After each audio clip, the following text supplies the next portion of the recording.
మరి కాసేపట్లో తమిళనాడు ఫలితాలు వెలువడబోతున్నాయి. మరి కాసేపట్లోనే ఇటు ఓట్ల లెక్కింపు ప్రారంభం కాబోతుంది. పోస్టల్ బ్యాలెట్ కి సంబంధించి మాట్లాడుకుంటున్న క్రమం ఇంతవరకు వన్ సైడెడ్ గా కనిపించింది. స్టాలిన్ ది హవా అన్నాయి. కానీ ఎగ్జిట్ పోల్ ఫలితాలు ఎక్స్పెక్టేషన్స్ ని మార్చేశాయి. దిమ్మ తిరిగి మైండ్ బ్లాక్ అయ్యేలా విజయ్దే ముఖ్యమంత్రి పదవి అన్నట్టుగా మాట్లాడుకొచ్చాయి. లేకపోతే సింగిల్ లార్జెస్ట్ పార్టీకి అవతరించబోతుందని చెప్పి, ఒకవేళ సింగిల్ లార్జెస్ట్ పార్టీకి అవతరిస్తే కనుక ఇక తప్పదు విజయం. ముఖ్యమంత్రి విజయేనా? ఈ ట్రెండ్స్ ఎలా ఉన్నాయి? తమిళనాడుకి వెళ్ళిపోతుంది ఆర్టీవీ. మీరు అక్కడి పరిస్థితి ఏంటి? నేరుగా మాట్లాడుకునే ప్రయత్నం చేద్దాం. ముందుకు దానికి సంబంధించిన బిగ్ బ్రేకింగ్ న్యూస్ చూస్తున్నారు. Here it is on the screens of TV. మరి కాసేపట్లో తమిళనాడు ఫలితాలు వెలువడబోతున్నాయి. తమిళనాడు ఫలితాలపై తీవ్ర ఉత్కంఠ నెలకొంది. ఉదయం 8 గంటల నుంచి ఓట్ల లెక్కింపు ఉంటుంది. మొదట పోస్టల్ బ్యాలెట్ ఓట్ల లెక్కింపు ఉంటుంది. 8:30 నుంచి ఈవీఎం ఓట్ల లెక్కింపు ప్రారంభమవుతుంది. ఇక తమిళనాడులో 234 అసెంబ్లీ సీట్లున్నాయి. ఇక్కడ మ్యాజిక్ ఫిగర్ 118. అందరి చూపు టీవీకే విజయ్ పార్టీపైనే. డిఎంకే మళ్ళీ అధికారంలోకి వస్తుందా? ఏఐడిఎంకే ఏమైనా అవకాశాలున్నాయా? 62 కౌంటింగ్ కేంద్రాల్లో ఓట్ల లెక్కింపు జరుగుతుంది. ఘర్షణ వాతావరణం ఉండే ఛాన్స్ అంటూ కూడా మాట్లాడుకుంటున్న క్రమం. దీంతో భారీగా పోలీసుల బందోబస్తును ఏర్పాటు చేయడం జరిగింది. అందరి చూపు చెన్నై వైపే. చెన్నై వైపు అవును, ఎందుకంటే కనుక ఇంతవరకు ఒపీనియన్ పోల్స్ అంచనా తీసుకున్నా, లెక్క తీసుకున్నా దాదాపుగా అక్కడ ఒకటే మాట వినిపించింది. డిఎంకే మళ్ళీ అక్కడ సూర్యుడు అవతరించబోతున్నాడు, డిఎంకే సూర్యుడు అవతరించబోతున్నాడు అంటూ కూడా. బట్ రిమెంబర్ 234 స్థానాలకు సంబంధించి మాట్లాడుకున్న క్రమంలో 118 మ్యాజిక్ ఫిగర్ అయితే ఇక్కడ డిఎంకే అధికారంలోకి వచ్చే అవకాశం ఉందని చెప్పి ఒపీనియన్ పోల్స్ వరకు చెప్పుకొస్తే, ఎగ్జిట్ పోల్ ఫలితాలు మాత్రం ఏకంగా తారుమారు చేసేసాయి. ఒకటే ఒక మాట చెప్పుకొచ్చాయి. పూర్తిగా అక్కడ సిచ్యువేషన్ విజయ్ వైపు వెళ్ళిపోతుంది. కనీసం 68 స్థానాలు, 60 నుంచి 70 స్థానాలను విజయ్ కైవసం చేసుకుంటూ ఉంటాడు. కైవసం చేసుకునే అవకాశం ఉంది. లేని పక్షంలో ఏకంగా ముఖ్యమంత్రి పదవి చేపట్టచ్చు. 92 నుంచి 120 స్థానాలకు సంబంధించి మాట్లాడుకుంటున్న క్రమం. అంటే అక్కడ 120 అనుకుందాం. 120 వస్తే అధికారాన్ని చేపట్టేస్తుంది విజయ్. ఇన్ఫాక్ట్ విజయ్ పార్టీ అక్కడ అధికారాన్ని చేపడుతుంది. లేకపోతే పరిస్థితి ఏంటి? ఒకవేళ 90 80 వచ్చి అనుకుందాం. అక్కడ ఏఐఏడిఎంకేతో జతకట్టి, అంటే ఆఫ్ కోర్స్ అప్పటికే భారతీయ జనతా పార్టీ, ఏఐఏడిఎంకే రెండు కూడా కూటమిలో ఉన్నాయి. అండ్ ఈ రెండు కూటములు బ్రేక్ అయ్యి, అంటే ఈ కూటమి బ్రేక్ అయ్యి ఏఐఏడిఎంకేతో ఇటు విజయ్ టీవీకే పార్టీ జతకట్టే అవకాశం ఉంది. అండ్ ఈ రెండు కనుక కూటమిగా వెళితే అప్పుడు అక్కడ పరిస్థితి పూర్తిగా మారిపోతుంది.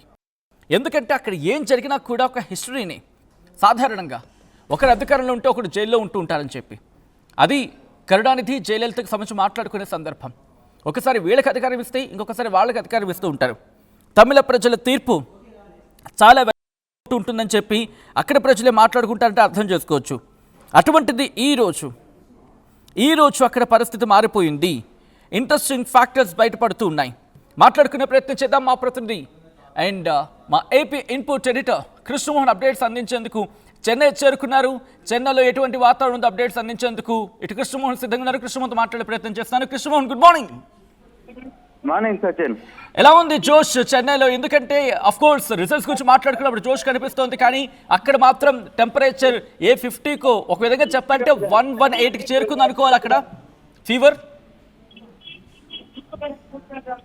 యా సచిన్, ఓవరాల్ గా నిజంగానే చెన్నై హాట్ గానే కనబడుతుంది. ఎక్కడ చూసినా పెద్ద ఎత్తున పోలీసు బలగాలు, పోలీసు ఓట్ల లెక్కింపు దగ్గర ఏజెంట్లు హడావిడి, పూర్తిగా కూడా ఎక్కడికక్కడ ట్రాఫిక్ జామ్. చెన్నై మొత్తం కూడా దాదాపుగా 62 కేంద్రాలకు సంబంధించిన పోలింగ్ ఎక్కడ జరుగుతుంది అనే అంశం మీద ఎక్కడికక్కడ పూర్తి స్థాయిలో ఇక్కడ హడావిడి నడుస్తున్న పరిస్థితి. 234 స్థానాలకు సంబంధించిన వ్యవహారం ఏదైతే ఉందో, 234 స్థానాలకి సంబంధించి మరో గంటలో దాదాపుగా ఇంకొక 8 గంటలకి, ఎగ్జాక్ట్ గా 8 గంటలకి ప్రక్రియ ప్రారంభమవుతుంది. ఫలితాల ప్రక్రియ ప్రారంభమవుతుంది. ఈ ప్రక్రియలో అసలు ఫైనల్ గా ఏం జరుగుతుంది, ఎవరు ఏంటి, ఈసారి తిరిగి రెండోసారి డిఎంకే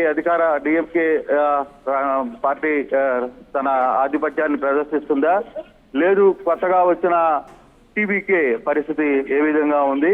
ఓవరాల్ గా ఈ కంటెంట్ కానీ చూసుకుంటే ఈసారి ఏఐడిఎంకేనా, డిఎంకేనా, టీవీకేనా అనేది.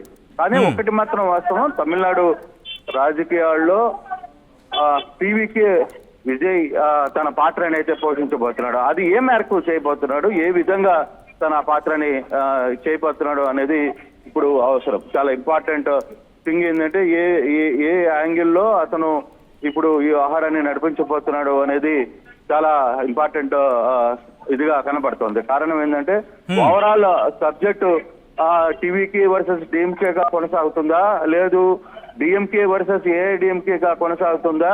అందరూ ఊహించినట్టుగానే ఇక్కడ టీవీకే ఇప్పుడు కొన్ని సర్వేస్ చెప్తున్నట్టుగా టీవీకే తన బిగ్ రోల్ ని పోషించబోతుందా కూడా చూడాలి సత్యన్న. ఓవరాల్ ఇంపాక్ట్, ఓవరాల్ సబ్జెక్ట్ లో ఈ వ్యవహారం మొత్తం కూడా ఎక్కడ చూసినా ఇదే పరిస్థితి. అయితే డిస్కషన్ కూడా బయట డిఎంకే వర్సెస్ టీవీకే గా నడుస్తుంది. కానీ మరో గంటలో మనం ఎక్స్పెక్ట్ చేసింది ఒకటా, లేదు వాస్తవంగా ప్రజలు అటువంటి తీర్పు ఇచ్చారా కూడా తెలిసిపోతుంది. ఎందుకంటే మనకి ఇప్పుడు జరుగుతున్న ఈ ఓవరాల్ ఎపిసోడ్ లో ఇప్పటి వరకు మనకు ఒక క్లియర్ పిక్చర్ కనబడుతుంది ఇక్కడ.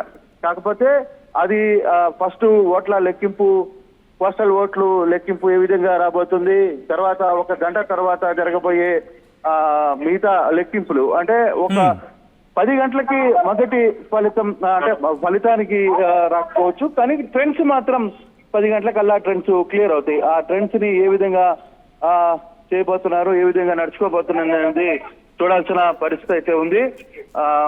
చూడాలి సత్యన్న. కొంత ఉద్రిక్తత పరిస్థితులు అయితే ఉన్నాయి. హీట్ గా ఉంది చెన్నై, నిజంగానే చాలా హీట్ గా అనిపిస్తుంది. కారణం ఏం జరగబోతుంది, ప్రజలు ఎవరి భవిష్యత్తును నిర్ణయించబోతున్నారు, ఏ విధంగా దీన్ని ఉండబోతుంది అనేది చాలా క్లియర్ గా చెప్తున్న పరిస్థితి అయితే కనబడుతోంది. చూడాలి. ఇప్పుడు ఈ రిజల్ట్స్ కరెక్ట్ గా 10 గంటల తర్వాత నుంచి ఓవరాల్ గా ఈ పిక్చర్ మొత్తం కూడా మారిపోయే పరిస్థితి అయితే కనబడుతోంది. ఎక్కడ ఎటువంటి ఇష్యూస్ లేకుండా ఉంటే సజావుగా గానీ వ్యవహారం గానీ నడుస్తే, అంటే ఇప్పటికీ కొన్ని సమస్యాత్మక ప్రాంతాలు గుర్తించారు. కన్యాకుమారి, తర్వాత తూతన్గుట్టి, ఇట్లాంటి కొన్ని జిల్లాలు, 5-6 జిల్లాలు సమస్యాత్మక ప్రాంతాలుగా గుర్తించారు. అక్కడ కేంద్ర బలగాలని వీటన్నిటిని కూడా పెట్టే ప్రయత్నం చేస్తున్నారు. ఆల్రైట్ ఒక్కసారి ఐ రిక్వెస్ట్, ఒక్కసారి మీరు లైన్లో ఉండే ప్రయత్నం చేయండి. కృష్ణమోహన్ మిమ్మల్ని లైవ్లో తీసుకునే ప్రయత్నం చేస్తుంది టీం అంతా కూడా. సో ఇక్కడ ఏం జరిగే అవకాశం ఉంది? మరి ముఖ్యంగా మహిళల గురించి మాట్లాడుకుంటున్నారు. 2011, 2016 అండ్ 2021, 2026 గురించి మాట్లాడుకున్నప్పుడు లేటెస్ట్ ఫిగర్స్ అక్కడ కనిపిస్తూ ఉన్నాయి. 2021 నుంచి 2026 వరకు ఇన్ఫాక్ట్ 2026 వైపు చూసుకున్నంత వరకు కూడా ఒక్కసారిగా పర్సంటేజ్ పెరిగింది. ఏకంగా కొన్ని రిపోర్ట్స్ చెప్తున్న దాని ప్రకారం 82.4% ఉమెన్ షేర్ ఉంది ఈసారి ఓట్లలో. అంటే మిగతా వాళ్ళు లేదా అని కాదు, పురుషులది కూడా ఉంది, కానీ పెరిగింది. మరి ముఖ్యంగా ఎంతలా పెరిగిందంటే కనుక మొత్తం 4,87,090 ఇన్ఫాక్ట్ 4,87,98,833 ఓట్లు కనుక అక్కడ పోలయ్యి ఉంటే దాంట్లో మహిళలది 2,52,59,596. దీంట్లో ఓవరాల్ రైజ్ గురించి మాట్లాడుకుంటే 25,28,676 ఓట్లు రైజ్ అయ్యాయి అనేది ఇక్కడ రిపోర్ట్లు చెప్తున్నమాట.